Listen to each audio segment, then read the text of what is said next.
Muy bien, muy buenos días, estimados estudiantes. Buenos días, buenas tardes o buenas noches a la hora que estés viendo. El día de hoy vamos a desarrollar un tema muy importante de la geografía y uno de los principales. Por ejemplo, el día de hoy vamos a desarrollar el tema de ciencia geográfica. Muy bien, estás con el profesor John, tu profesor de geografía. Comencemos. Primero, para entender qué cosa es la geografía, nos vamos a hacer dos preguntas. ¿Cómo nos gustaría vivir? Y vemos acá dos imágenes en la cual en un lugar están debidamente organizados y en la otra no. Entonces, quiero explicarte con esto que la geografía realmente, su verdadero objetivo hoy, en pleno siglo XXI, va a ser buscar un ordenamiento territorial adecuado para el ser humano porque nos va a tratar de organizar de manera correcta. Hoy en día la población enfrenta muchos problemas y uno de ellos es una mala organización cuando construyen casas en cerros donde obviamente no llegan servicios básicos, ¿no? Entonces realmente la geografía va a buscar eso, ¿ya? Entonces, ¿existe alguna ciencia que nos ayude a lograr esa urbanización? Bueno, sí existe y es la geografía. Pero primero comencemos diciendo qué cosa es la geografía, profe. La geografía recuerda que es esa ciencia que estudia la interrelación entre el hombre y la naturaleza. Antiguamente la geografía, ¿sabes cómo se le decía? Se le decía descripción de la Tierra. ¿Por qué? Porque provenía de la etimología de geo, que significa tierra, y grafía o grafos, que significa descripción. Entonces, antiguamente la geografía tenía un carácter descriptivo y localizador, en la cual van a destacar dos personajes muy importantes, los cuales son, tenemos a Hecateo de Mileto, que es padre de la geografía antigua, y Eratóstenes de Cirene, un importante físico matemático que también contribuyó a la geografía con su teoría de la circunferencia. ¿Ya? Desde 1700 aproximadamente es donde la geografía pasa de ser geografía antigua a una geografía moderna o actual. Esto se va a dar en el siglo XVIII, cuando la geografía va a pasar de ser una disciplina a ser una ciencia. ¿Ya? Y como toda ciencia tiene su objetivo de estudio, la cual es el espacio geográfico. ¿Quiénes van a ser sus representantes más importantes, profe? Van a ser Alexander von Humboldt y Carl von Ritter. Los dos son considerados padres de la geografía moderna, ¿ya? Los dos son considerados padres de la geografía moderna. ¿Y qué nos va a decir? Pues la geografía no solamente va a ser una ciencia natural, sino también va a ser una ciencia social, porque va a estudiar la interrelación entre el hombre y la naturaleza. Muy bien, recuerda que en la geografía existen dos términos muy importantes que son hechos y fenómenos. Profe, ¿qué cosa es un hecho? Un hecho, para que me entiendas, son obras o acciones que el hombre ha condicionado a cambios dentro de un espacio geográfico. ¿Ya?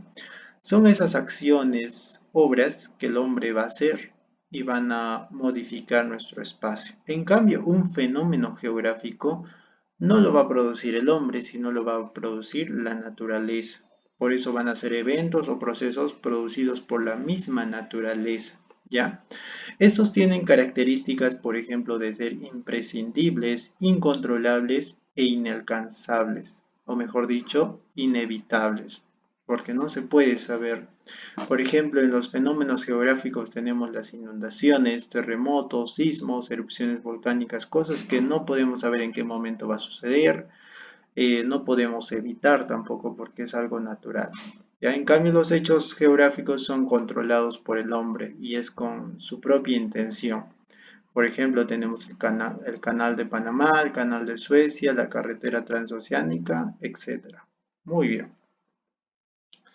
Recuerda que el objeto de estudio de la geografía es el espacio geográfico. Pero, profe, ¿qué cosa es el espacio geográfico? El espacio geográfico es ese lugar donde el hombre se relaciona continuamente con la naturaleza.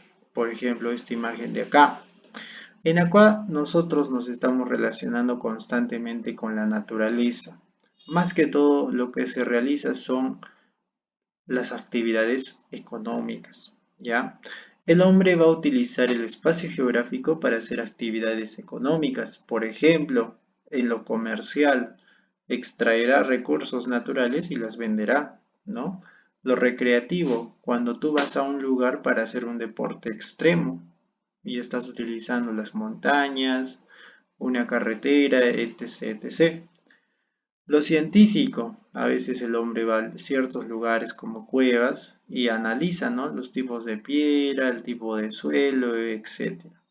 Lo productivo, cuando nosotros utilizamos la tierra o elementos naturales para satisfacer nuestras necesidades.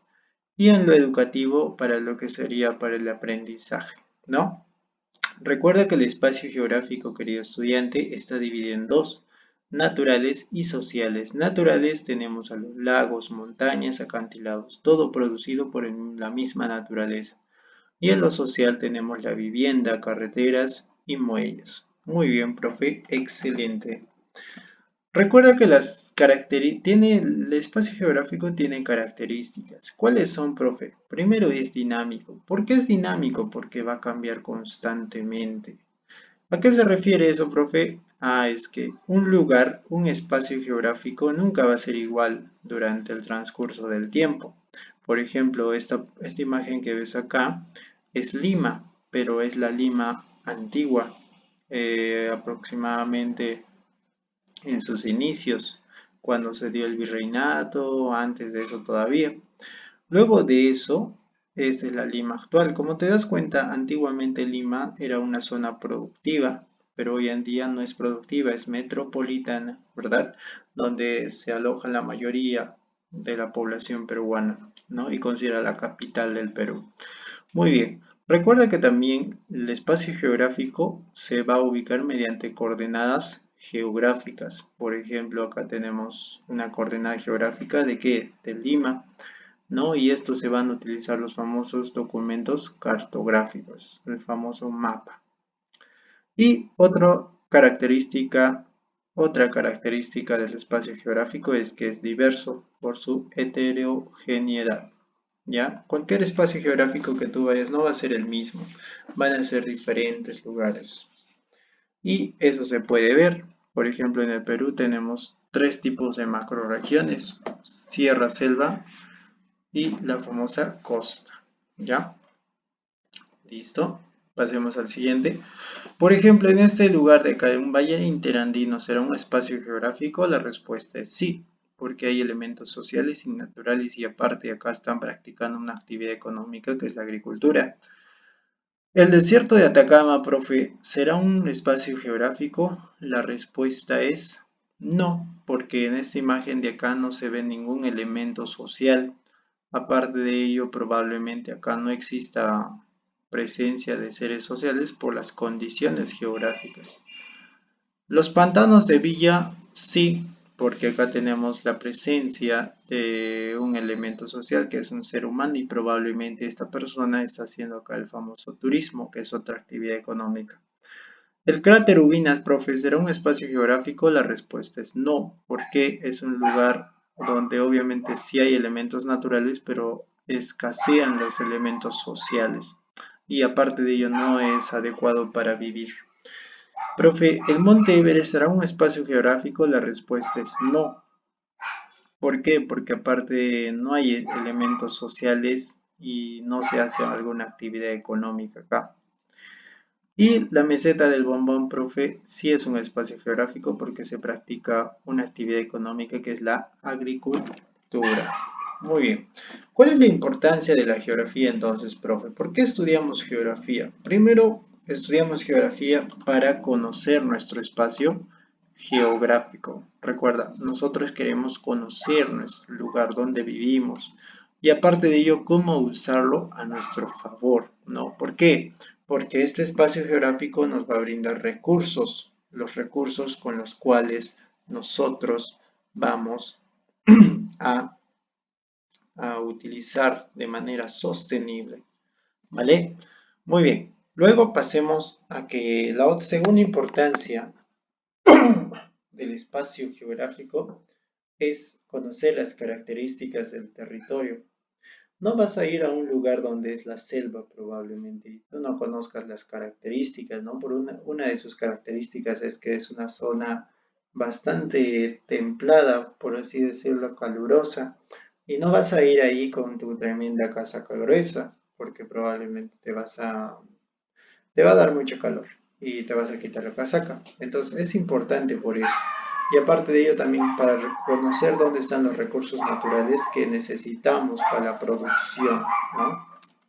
Segundo, profe, ¿cuál es la otra importancia? Obviamente que contribuye al conocimiento de fenómenos, de estos fenómenos que atentan contra la vida de las personas, ¿no? Nosotros prevenimos cómo nos puede afectar. Listo. Lo que tienes que conocer aparte de ello es los principios geográficos. ¿Cuántos principios geográficos tiene la geografía, profe? Pues tiene seis principios geográficos.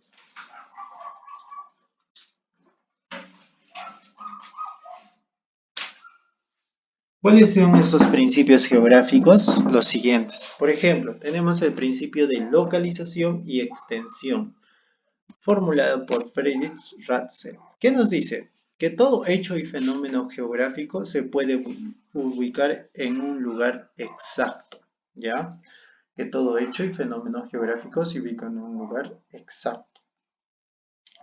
Con los siguientes aspectos: latitud, longitud, altitud, límites y superficies. Por ejemplo, podemos ubicar acá está lo que sería el país de Perú. ¿Qué cosa es esto? ¿Este es un hecho o un fenómeno? Este es un hecho geográfico, ¿no? Porque las divisiones a nivel mundial lo dieron las sociedades, los gobiernos, ¿no? Listo. Muy bien, entonces ese es el primer principio. El segundo principio que tenemos es el principio de descripción. ¿Y de qué trata, profe, el principio de descripción? El principio de descripción trata en que todo hecho y fenómeno geográfico tiene ciertas características, ¿no? Este principio va a ser dado por Paul Vidal de la Blache. Por ejemplo, acá en la costa sudamericana, exactamente en Perú, existe una franja blanca que asimila a un desierto, ¿no? Entonces, cuando nosotros utilizamos el segundo principio, que es la descripción, podríamos decir, eh, la franja sudamericana es una zona árida que bordea el Océano Pacífico. Cuando estoy diciendo este término, estoy haciendo una descripción, ¿vale? Muy bien.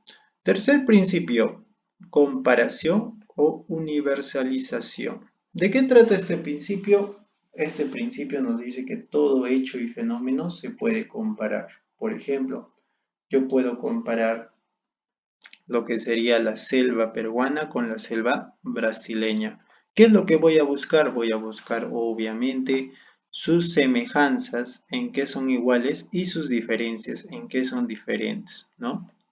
Cuando yo hago esto, estoy utilizando el tercer principio de Carl Ritter, el autor de este principio. Cuarto principio, que es la causalidad o explicación, de Alexander von Humboldt.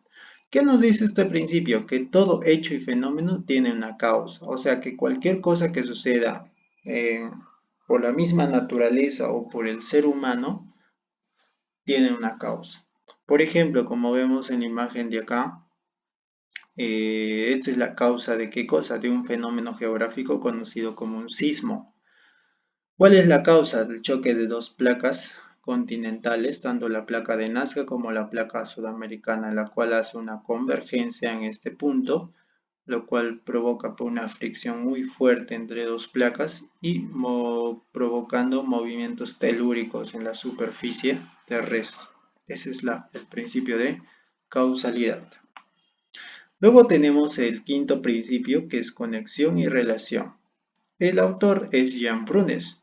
¿Qué nos dice este señor? Nos dice que todo hecho y fenómeno debe ser estudiado de manera global. ¿no? No podemos ceñirnos solo a la lluvia, no podemos ceñirnos solo a un sismo, tenemos que relacionarlo con todo y más que todo con los seres sociales que somos nosotros.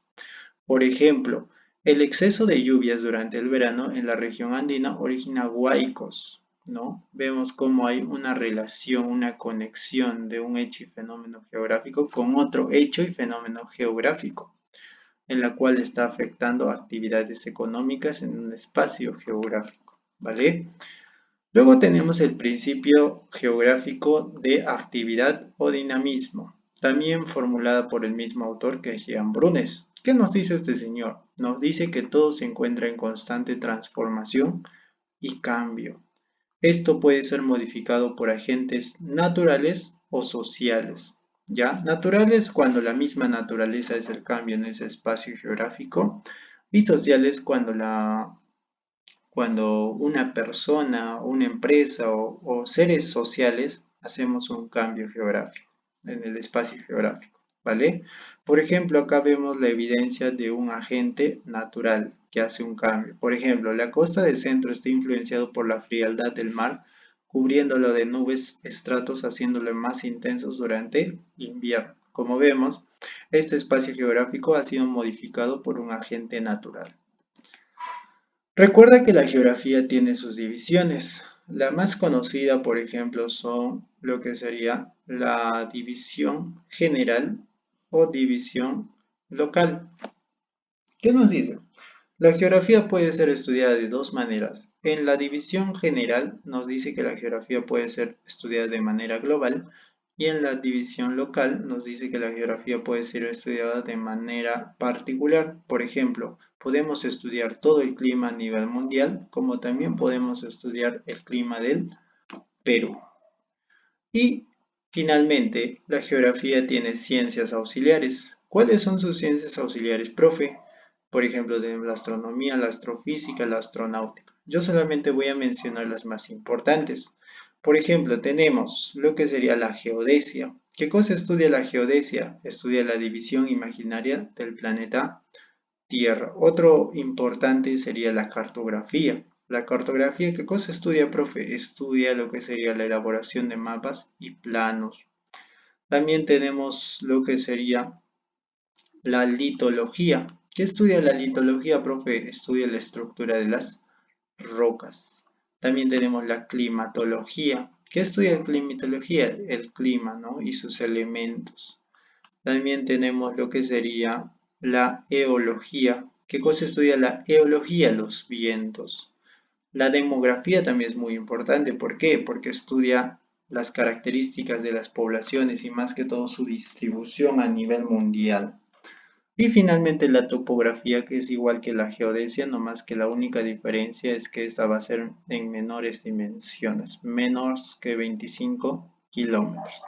Como te has dado cuenta, las ciencias geográficas son ciencias que van a ir de la mano con la geografía para lograr ese objetivo de estudio de esta ciencia. ¿Ya? Muy bien. Pasemos a lo que sería la práctica. Se pregunta segundo. Por ejemplo, nos dice acá, a lo largo de la historia de la geografía hubo pensadores que consideraron una ciencia social y otros que vieron como una ciencia natural. Sin embargo, hay un punto de coincidencia en su definición. ¿Cuál es ese punto? Recuerda, tanto para la geografía antigua como moderna, el objeto era el estudio de la Tierra con un enfoque exclusivamente.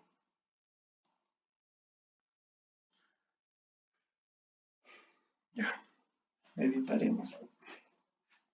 Muy bien, pasemos a las preguntas. Ciencia geográfica. Por ejemplo, acá nos dice, a lo largo de la historia de la geografía hubo pensadores que consideraron una ciencia social y otros que la vieron como una ciencia natural. Tiene razón. Sin embargo, hay un punto de coincidencia en su definición. ¿Cuál es ese punto? Y la respuesta correcta sería la C, el estudio de las interrelaciones entre el hombre y su medio. Recuerda que la geografía solamente se va a enfocar en eso, ¿no? Cómo nosotros nos relacionamos con nuestro medio geográfico. Muy bien. 2. ¿Qué se puede inferir sobre el trabajo de Cateo, Eratóstenes y Aristóteles basándonos en la evolución de la geografía? Recuerda que Aristóteles y Eratóstenes se enfocaron más que todo en la esfericidad del planeta Tierra. Ellos propusieron en que el planeta Tierra era un círculo, un redondo, una bola, probablemente. ¿No? Entonces la respuesta correcta sería la C. Muy bien. 3. ¿Qué nos dice la 3, profe? La geografía en la Edad Antigua tenía un enfoque principalmente descriptivo. ¿Qué se puede inferir sobre la principal contribución de Cateo Mileto a la ciencia geográfica en relación con este enfoque? La respuesta correcta es, se le considera el padre de la geografía por escribir la primera obra de contenido geográfico. Su obra se llamaba Los Viajes, ¿ya? Y más que todo describía todos los lugares que él visitaba. Muy bien. 4. Los viajes de Alejandro Magno tuvieron un gran impacto en el conocimiento geográfico. ¿Qué tipo de aporte realizó principalmente la geografía? El aporte que ha realizado Alejandro Magno es la teoría de que no solamente el planeta Tierra es el centro del universo, sino hay mucho más. Y basada en eso, la respuesta sería la E, la ampliación de un horizonte del mundo conocido, ¿no? Daba esa teoría de que nosotros no somos los únicos seres, que hay mucho más. Y él ya daba una idea de que había un universo. 5. Nos dice, un geógrafo está analizando un área de un mapa señalando su ubicación exacta mediante coordenadas, su extensión en kilómetros y los límites en la superficie. ¿Qué principio de la geografía está aplicando? Por ejemplo, acá el principio que se está aplicando es la localización o extensión, el primer principio geográfico. Sexto, si la geografía estudia la relación del ser humano en su entorno, ¿cómo se denomina el concepto que integra el conjunto de actividades económicas orientadas a satisfacer sus necesidades en el espacio? A eso se le llama espacio geográfico. El espacio geográfico es donde el ser humano se va a interrelacionar y va a hacer sus famosas actividades económicas. 7. Un geógrafo analiza la ubicación exacta de un río y determina los límites de su curso en el espacio. Por ejemplo, ¿cuál es el principio que está aplicando acá?